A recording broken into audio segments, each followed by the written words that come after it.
Hazrat Abu Musa radiyallahu anhu states, I and my other companions who had come in the boat landed at the stony land of Baqi, whereas the Prophet sallallahu alaihi wasallam was then in Medina Munawwara, and one of our groups would take turns in visiting Allah's Apostle sallallahu alaihi wasallam every night at the time of the Isha prayer.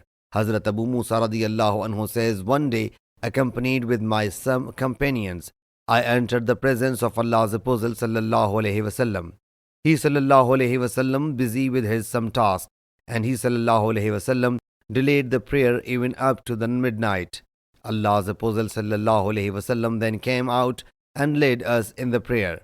After finishing with the prayer, he sallallahu alaihi wasallam said to the gathering, wait a moment. I say to you, have a glad tiding.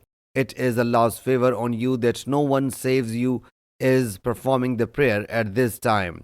He sallallahu alaihi wasallam said, none except you performed the prayer at this time. The reporter says, I do not remember which statement Abu Musa radiyallahu anhu made. Hazrat Abu Musa radiyallahu anhu said, hearing this glad tiding from Allah's Apostle sallallahu alaihi wasallam, we returned in extra. Sahih Muslim Hadees number 1449.